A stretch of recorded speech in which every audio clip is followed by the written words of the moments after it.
Well, George just told me he wasn't going to sing. I don't know. I guess we'll have to talk then. Yes, could we please? George comes on this show every year, and we talk about the Freihofer's Run for Women. And once in a while, he brings one of the runners. Yes. We talk about that. But it's just amazing that you can get 4,000 women that want to run. Well, yes. And not from somebody, but just to run. Exactly.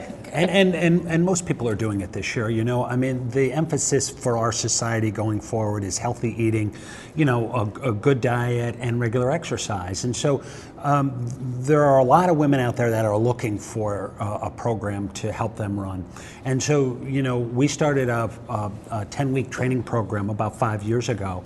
And that's successful. We put about 5,000 women your coaches on through that in the last 5 years. So I can see how the women really want to learn how to run, and they stick to it. And I see the successes they have. The mental acuity, the feeling good about themselves, the loss of weight, the metabolism. Get that metabolism going, yeah. Yeah, your cardiovascular system. I mean, it just it's helps. Healthy. It helps right across the board. Right. I love, because we had your training challenge group on, and that was that's really right. fun. Yeah, they Patrick were on the show. Yeah. and Kristen. Yeah, and it was really fun to talk to them, and they just seemed to be like really into this, getting these women out there and running. Does everybody run, or just a few jog or walk? Yeah, we have a full schedule of programs during the day on Saturday, June 4th. So we do have a schedule we have to keep. But at 9:30, the 5K goes off. And we have about an hour for that program. So if you were to do a 5K, that's 3 miles, say, let's say it's 3.1, but let's call it 3 miles. That's close enough for government work, right? Yeah. So that gives you, 15, 20 minutes, 20, 40, 60, 20 minutes a mile. Mm-hmm. A 20-minute mile is a walk. Yeah, I was going to say, because usually you it's talk about brisk a 4 walk. or 5 minute mile, right? That's the elite athletes are doing that. The professionals are doing that, right? So yes. So to answer your question directly, I can do a 4 I wasn't minute trying mile to be in 3 seconds. Yeah, can you? In 3 seconds, I say. You could clock it at that, and then I'm dead. Yeah, right.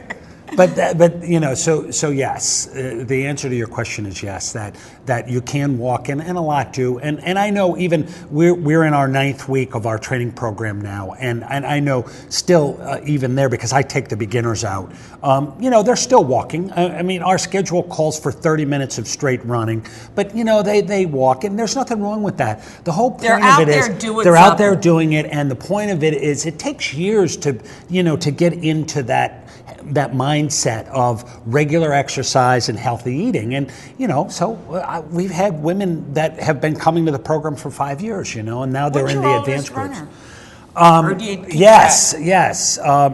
I do. She is 79 years old, and she's from Arizona, and her name is Libby James. Okay. And she is she's so dynamic. It's amazing to talk to this woman. And see, that's another thing we do when the athletes come into town, and they come from all over the country.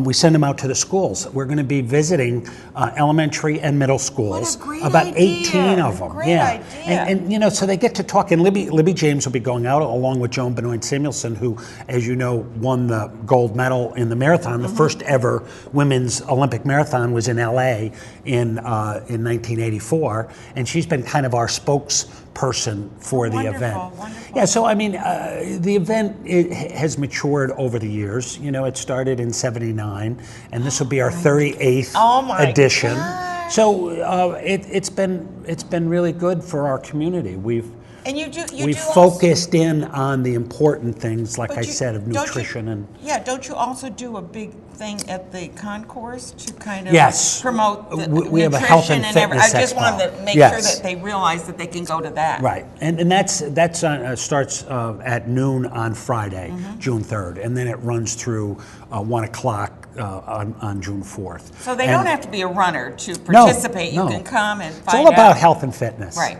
Yes, just like your last guests, we're talking about horses. Yeah. The horse health and fitness.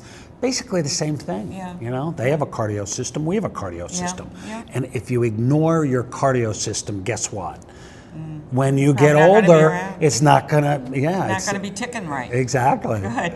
Now, So- you have the sponsor, it looks like you've got Freihofer's, of course, Well, they've been the title sponsor since title the sponsor. inception. But you've got Price Chopper, CBS, you've got the Times Union, the 99.5, you've got Rupert. I have to thank them, all of them, Yeah, for it's supporting the event. the event.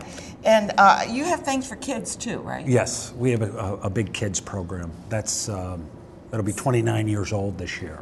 The kids run, and then we started a junior 3K back about 5 years ago because we noticed that these younger kids wanted to kind of get ready for the 5K, and so now there are boys and girls in there. Yeah, they are. But so we added the 3K. I've been there. The kids are great. They get out there and 3K is 1.8 miles. Okay. In case your listeners need to. Well, I would need that. Me too. Let's write it down. I need an equivalence chart here or something. I was really surprised, just as I'm digressing, but I was surprised that women weren't allowed to run in the Boston Marathon for a long time because they didn't think women could run. Well, not only the Boston Marathon, but the Olympic program as well. There wasn't parity on the Olympic program until 78 Sports Act, which came into being. Title 17 or something. Yeah, Title IX. Not Title IX. Started that whole, parity between women's and, if there was a boys program, there needed to be a women's program. Yeah, it was great. Yeah. Really great. And so that kind of kick-started the whole thing. But yeah, I mean, now there's the programs are the same on the Olympics, but it took years to do that. As I said, Joan Benoit Samuelson, the first marathon was in 1984. For women, they didn't think women could run that far. So it's been a long road Well, to but try you've to. been on that road the whole time. A lot of it, yes, and I have to credit Freihofer's for sticking with this program and maturing it as we go through time. It's really nice, and of course, you talked already. Both of your first two guests, you talked about volunteers. We have a lot of volunteers, and I have to thank them because I couldn't put this program on without them. It's And I couldn't put you on the air without them. So, exactly. Yeah, I mean, There we it's are. all about the volunteer, and it's really good. That's what I love about the And it was Capital lovely Region. to see Christina, who is a young person that's willing to volunteer. Right. So we started a new program called the Freihofer's Charitable Partners Program, and we're trying to raise money for the not-for-profit community. So you can go online, sign up with Freihofer's Charitable Partners, and we'll get donations to your organization through the registration platform. And we will bring in some of your people who want to work with us, and we'll give you a donation for that. So we're trying to talk about keep being a the partner, a community yes, partner. we are. And George Regan, he is the events director of the Freihofer's Run for Women, and I'm going to see him next year too, I hope. Yes, I can't get you out there running though, can I? I don't think so. Or walking, either one. I know, and I'm just such a That's slug. okay. No, you're busy. I know. You're so busy, right?